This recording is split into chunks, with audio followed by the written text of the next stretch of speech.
이사야서 35장 3절로 10절 말씀 우리 한 절씩 교독하겠습니다. 너희는 약한 손을 강하게 하며 떨리는 무릎을 굳게 하며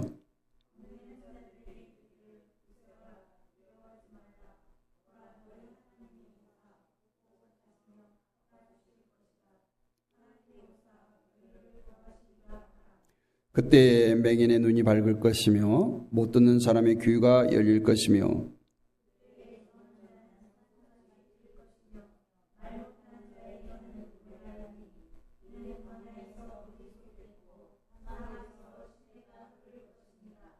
뜨거운 사막이 변하여 못이 될 것이며 메마른 땅이 변하여 온천이 될 것이며 승냥이의 눕던 곳에 풀과 갈대와 부들이 날 것이며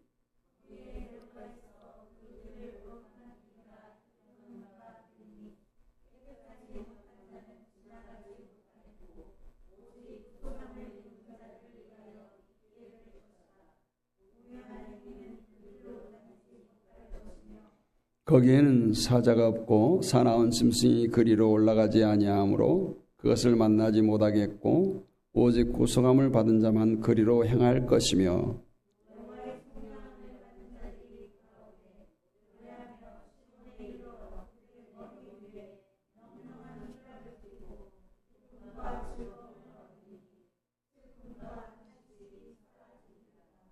아멘. 할렐루야. 오늘 말씀의 제목은 시온의 대로, 시온의 대로입니다. 성경에는 거룩한 길 이렇게 또 표현되기도 하는데 이제 운전해 보신 분들은 많이 경험한데 가끔 운전할 때 넓은 고속도로가 자동차로 가득 차서 주차장을 방불케 하는 그런 때가 있습니다. 물론 사고가 나서 그럴 때도 빈번한데 근데 한참 가다 보면 그 막혔던 도로가 뻥 뚫립니다. 아무런 막힐 이유가 없는데 막혔던 것이죠. 이름은 고속도로인데 고속으로 달릴 수가 없어요. 마음이 조급해집니다. 답답해집니다. 그런데 이제 뻥 뚫린 고속도로를 달리게 될 때는 마음까지 시원해집니다. 여러분 인생 여정에 이처럼 뻥 뚫린 시온의 대로가 활짝 펼쳐지기를 축원합니다. 저는 이 말씀을 준비하면서 어렸을 때를 이렇게 떠올려 봤어요. 이사야서 이 53장의 말씀이 너무 얼토당토 않는 거예요. 아까 우리가 사막에 샘이 넘쳐리라 찬송을 했지만 어린아이들과 사자가 뛰놀겠다는 거예요. 어린아이들이 뱀을 가지고 논다는 거예요. 사막에 샘이 넘쳐 오르고 사막에 도로가 나고 야, 이런 황당한 말씀이 기록되어 있나. 근데 제가 어릴 때니까 뭐 60년 지났겠어요. 근데 지금 그 일들이 성경의 말씀이 성취가 아니라 정말 이루어지잖아요. 사막의 샘이 마음껏 뿜어올립니다. 우리가 70년대, 80년대 중동에 가서 엄청난 고속도로를 만들었죠. 그 광야 같은 사막 같은 고속도로가 뚫립니다. 여러분, 이 세상을 살아가는 사람들은 항상 소원하는 것이 있어요. 그래서 새해가 되면 소원을 빌기도 하고 뭐 얼핏 하면 소원을 빌죠. 보름달만 봐도 소원을 빌고 뭐 이상한 바위만 봐도 소원을 빌고 내가 원하는 바가 많다. 내가 바라는 일들이 많다는 거예요. 그것들이 어떤 것들인지 몇 가지를 열거해 보면 누구든지 평안, 기쁨을 원합니다. 또 건강, 행복을 원합니다. 또 보람된 인생을 살고 싶어 합니다. 그래서 우리가 찾는 그 인생은 안정된 삶, 행복한 삶, 만족이 있는 삶을 추구하고 원하죠. 그런데 원치 않든 원치 않았든 원하든 그것들이 멀어지고 오히려 원치 않는 일들이 우리를 힘들게 한다는 거예요. 우리가 신앙생활하면서 지금의 삶을 광야에 비유합니다. 광야. 어쩌면 지금 우리는 영원한 가나안을 향한 광야의 삶을 살고 있습니다. 어쩌면 사막 한복판에 있어요. 이것이 논란의 여지가 없는 것이 어쩌면 사막보다 더 힘든 우리는 험한 세상 가운데 지금 살고 있습니다. 이 같은 나그네 길에서 우리들이 진정 찾고 만나야 할 것들이 있습니다. 저도에서 얘기했지만 우리에게 필요한 것들이 있어요. 우리들이 육체적, 정신적으로 지쳐있기 때문에 그 지쳐있음을 극복하기 위한 피로를 채우려고 많은 사람들이 발버둥칩니다. 그래서 우리는 휴식을 취하기도 하고 오락을 즐기기도 하고 취미활동을 하기도 하고 여행을 하기도 합니다. 내 삶의 힘과 활기를 주는 것들을 찾습니다. 이 같은 상황에서 우리들은 두 가지 가능성에 직면하게 되는데 그 하나는 세상이 제공해 주는 것들이에요. 세상이 제공해 주는 것들로 내 그러한 허전한 욕구를 채우려고 하는 것이 그것은 하나님과 그리스도 밖에 있는 꽤 매력적인 것들이에요. 또 하나는 예수 그리스도께서 제공해 주는 것입니다. 그런데 예수 그리스도께서 제공해 주시는 그것들을 우리가 붙잡기 위해서는 이전까지 쥐고 있던 움켜쥐고 있던 그것을 버려야 되는 거예요. 놓아야 된다는 거예요. 이것이 문제예요. 사람들은 자신이 가지고 있는 것을 버리기를 싫어합니다. 늘 취하려고 해요. 그래서 이것도 저것도 다 움켜쥐려고 하고 있어요. 이 세상은 우리가 필요한 것들을 얼마든지 얻을 수가 있는 어마어마한 보고죠. 이 세상은 지금도 인간들의 그러한 욕구를 만족시켜주고 있습니다. 우리들이 세속의 메시지를 듣고 받아들일 때 이 세상은 갖가지 방법으로 우리들이 원하는 바를 분명히 얻게 될 것이라고 부추기고 있어요. 할 수 있다, 하면 된다 하면서 세상에서 모든 것이 얻어질 것처럼 부추깁니다. 오늘 말씀은 이스라엘이 이국 땅에서 포로로 희망이 없이 살고 있었을 때 배경이 그거예요. 그들은 물 없는 사막 같고 씨랑과 사자와 사나운 짐승들만 살 수 있는 광야와 같은 곳에서 살고 있습니다. 그들의 손은 이미 축 처져 있고 그들의 발은 힘이 없어서 비틀거립니다. 이런 사람 저런 사람에 의해서 찢기고 핥히었어요. 그럼에도 불구하고 그들의 억울함을 풀어줄 만한 사람은 아무도 없어요. 어디에다 그것을 하소연할 것도 없습니다. 오히려 자신들이 살았던 본토에서보다 더 열심히 땀 흘려 일하는데 얻어지는 것은 없어요. 점점 더 그들을 지배하는 나라는 부강해져 가고 이스라엘 사람들은 점점 쇠약해져 갑니다. 그들에게 조금의 소망도 보이지 않아요. 오늘 말씀처럼 정말 사막의 강물이 흘러야 그들에게 소망이 있을 것이. 그런데 오늘 이 말씀이 옛날 이사야 시대에 그들을 위로할 만한 말씀이겠어요? 사막에 샘이 넘쳐 흐르리라. 지금이니까 우리는 정말 엄청난 이 경제 발전으로 인해서 지금이니까 우리가 눈으로 보고 믿어지겠지만 그때 당시 사막에 샘이 넘쳐 흐를 거야. 사막에 대로가 날 거야. 이렇게 했을 때 고개가 끄덕여지겠냐고. 지금 포로로 잡혀가서 매일매일이 고달픈 인생인데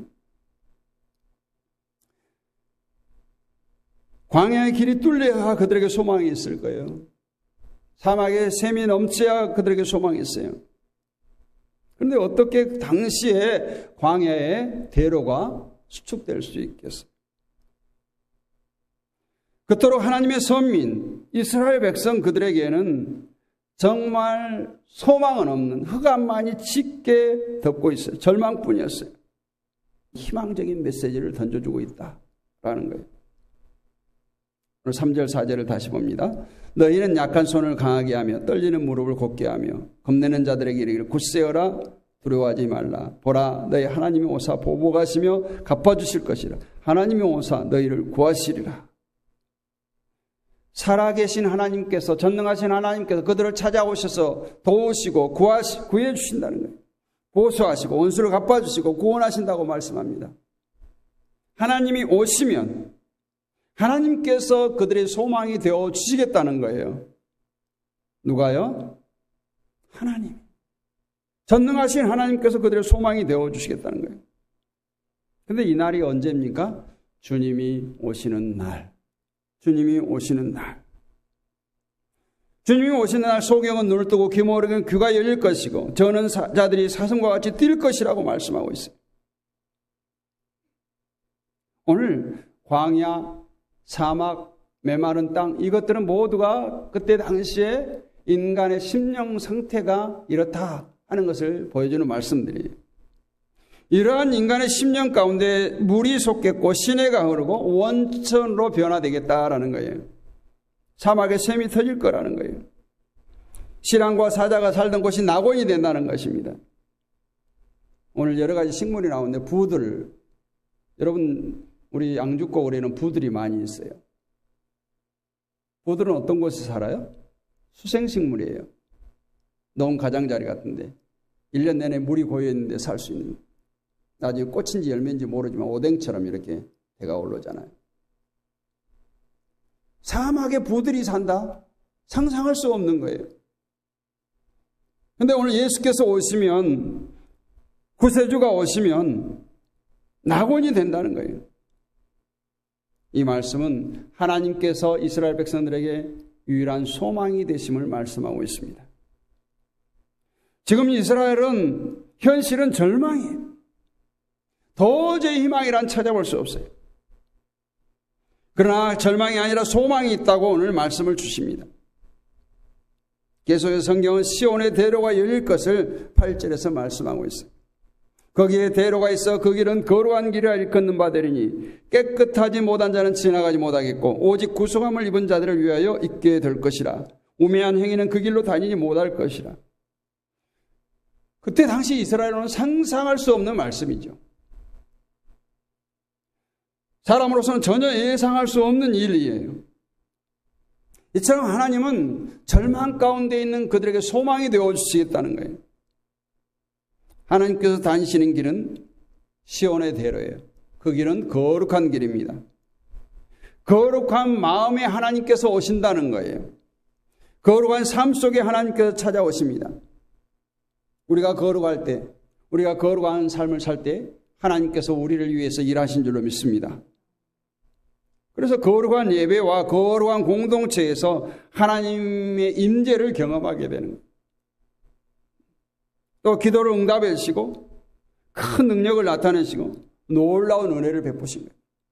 제가 늘 기도할 때 거룩한 예배자, 거룩한 예배자 이렇게 얘기하지 않습니까? 우리가 거룩한 예배자가 될 때 하나님의 임재를 경험하게 되는 거예요. 내 마음에 수심이 가득해. 내 마음에 걱정, 근심이 있어요.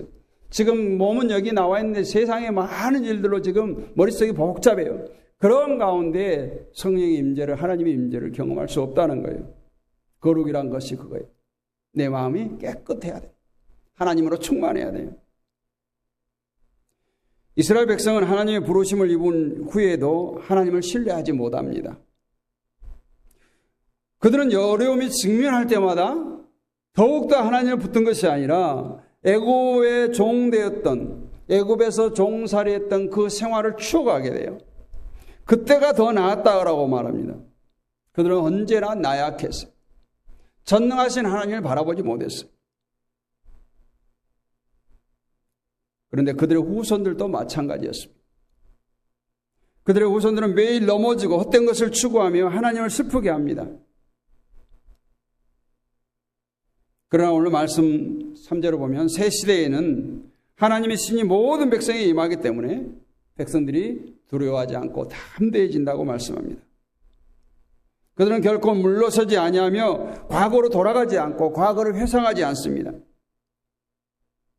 하나님께서 부르신 자들이 깨끗해지고 강건해졌다는 것은 다른 말로 온전해졌다라는 이 말이에요. 온전해졌다. 과거의 이스라엘 백성들은 불안했어요. 온전하지 못했어요. 그러나 새 시대의 새 백성들은 하나님을 바로 섬기고 진리의 터전 위에 굳게 서서 그것을 실천하는 온전한 백성이 될 것이라는 거예요. 특히 예수님께서 다시 오실 때 영원한 나라에 들어가게 되면 모든 하나님의 백성들은 더 이상 범죄치 아니하며 두려움에 떨지 아니하고 어두움에 행치 아니하는 참으로 온전한 백성이 될 것이라 이렇게 말씀하고 있습니다. 아담의 타락 이후로 모든 후손들 즉 인간들은 죄로 물들었어요. 온전치 못해요. 부정합니다. 더럽습니다. 그래서 이스라엘 백성들이 택함을 입었을 때도 여전히 그들도 거룩하지 못했어요. 때문에 하나님께 나갈 때는 뭐합니까? 제사를 지냈죠. 짐승의 피에 자신의 죄를 전가시켜서 그 짐승을 태워서 번제로 드리고 나서야 하나님 앞에 나갈 수 있었습니다. 그러나 하나님께서 예비하신 우리 구속자 어린 양 예수 그리스도로 말미암아 이제 모든 백성이 일순간에 속죄함을 입었어요. 일순간에 깨끗함을 입었습니다. 이제 한번 깨끗함을 입었고 그것은 영원히 지속되는 거예요. 옛날 제사 때는 제사 때마다 제물을 드려야 했지만 예수 그리스도로 깨끗함을 입은 자들은 영원한 그 깨끗함 속에 거룩함 속에 거하게 된 것입니다. 하나님이 주신 그리고 앞으로 주실 새 나라와 새 땅은 이 세상 나라와 전혀 달라요. 그 나라와 그 땅은 거룩하고 온전하고 의롭고 아름답고 풍요합니다. 또한 그 나라에 들어갈 성도 역시 깨끗해야 된다는 거예요. 거룩해야 된다는 겁니다. 강하고 온전해야 된다는 거예요. 이 말은 깨끗하고 강하고 온전한 자만이 하나님의 나라에 들어갈 수 있다. 이 말씀이에요. 그러므로 우리는 스스로 주 안에서 깨끗하고 강하고 온전하기를 힘써야 합니다. 그런 가운데 온전한 나라 영원한 본향을 소망하고 이 세상을 인내하면서 사명 감당하면서 시온의 대로를 바라보며 한 걸음 한 걸음 달려나가야 할 줄로 믿습니다. 계속해서 성경은 이제 그들이 들어가는 땅에는 영원한 희락과 화평과 기쁨과 즐거움이 있을 것을 말씀해요. 거기에는 슬픔과 탄식이 전혀 없는 곳이라고 말씀합니다. 오늘 9절 10절 말씀이에요. 거기에는 사자가 없고 사나운 짐승이 그리로 올라가지 아니하므로 그것을 만나지 못하겠고 오직 고소감을 받은 자만 그리로 행할 것이며 여호와의 속량함을 받은 자들이 돌아오되 노래하며 시온에 이르러 그들의 머리 위에 영영한 희락을 띠고 기쁨과 즐거움을 얻으리니 슬픔과 탄식이 사라지리로다. 여기에는 이중적 의미가 있어요. 지금 이스라엘 백성들은 바벨론 포로 생활이기 때문에 포로에서 돌아온다라고 하는 의미와 오늘날 우리가 신앙생활하는 예수의 피로 구속함을 입은 자들은 영원한 본향으로 돌아가게 될 것이라는 말씀이에요. 슬픔과 참혹한 고난의 백성들이 이제 하나님으로 말미암아 감당할 수 없는 축복이 마련되어 있음을 말씀하고 있어요. 여러분, 오늘 우리들이 사는 세상 어떻습니까? 살만합니까? 어쩌면 영적으로 보면 이스라엘 백성들이 포로 생활을 하는 것과 같은 그런 광야의 삶, 그런 포로된 삶을 살고 있지는 않습니까?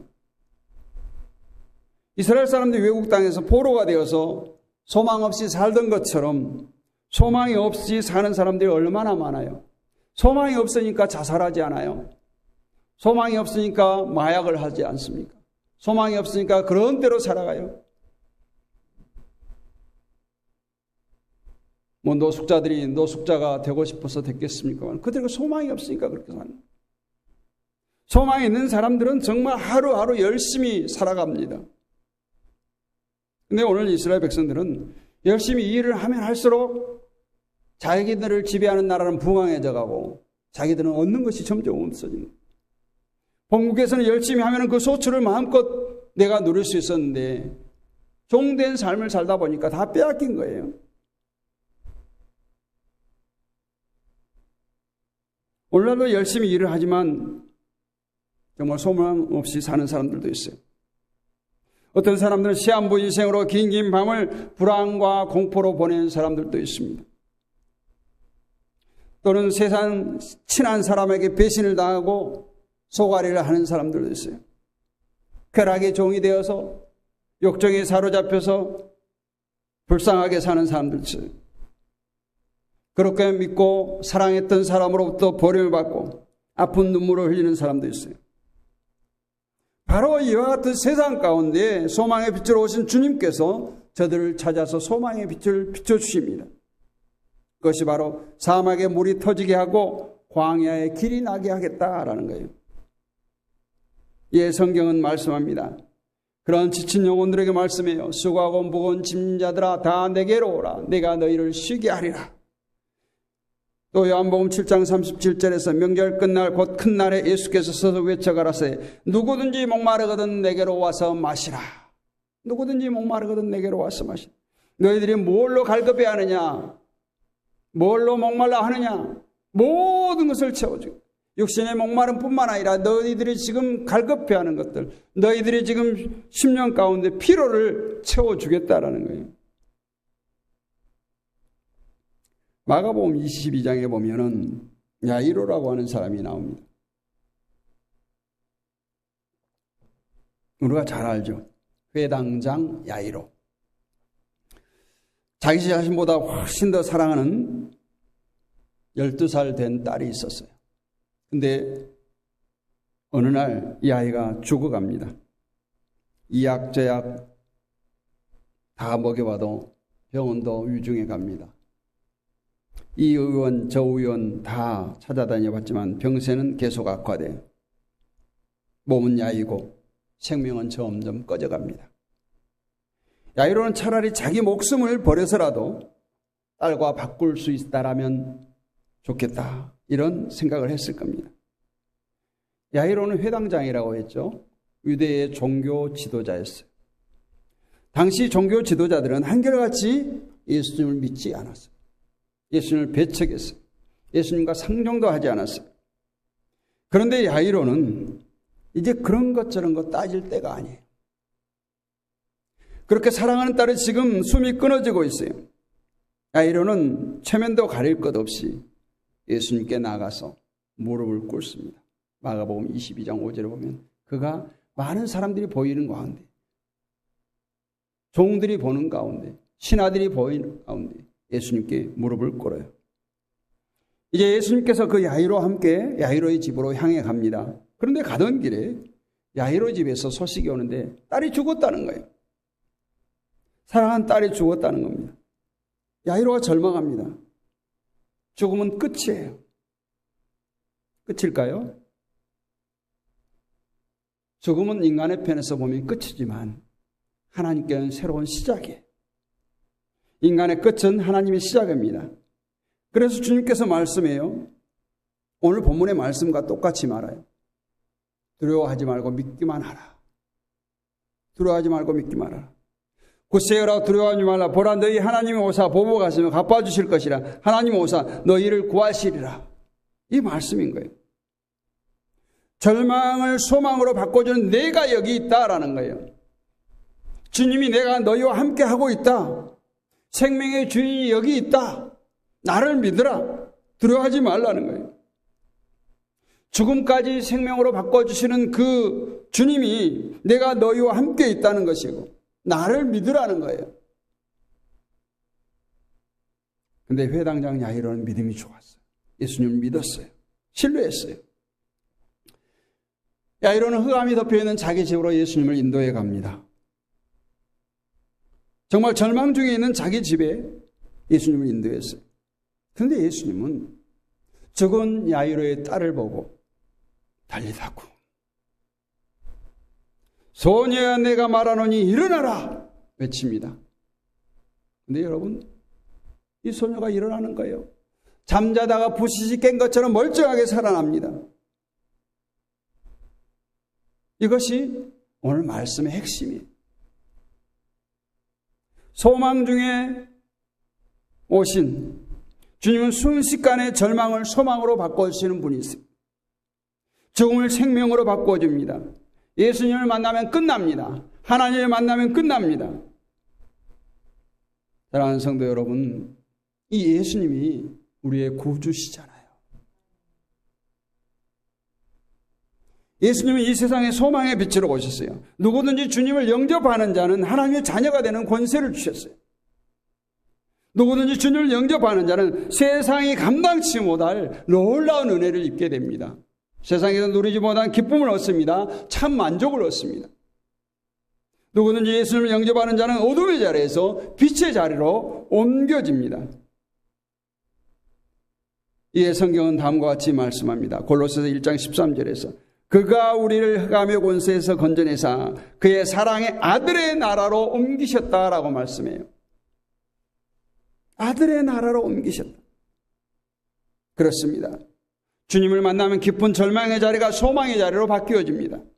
주님을 만나면 슬픔의 삶의 자리에서 우리는 기뻐 뛰며 노래하며 찬양할 수가 있습니다. 하나님은 슬픔을 변하여 기쁨으로 바꿔주시는 분입니다. 질고가 떠나갑니다. 하나님을 만나면 끝난 거예요.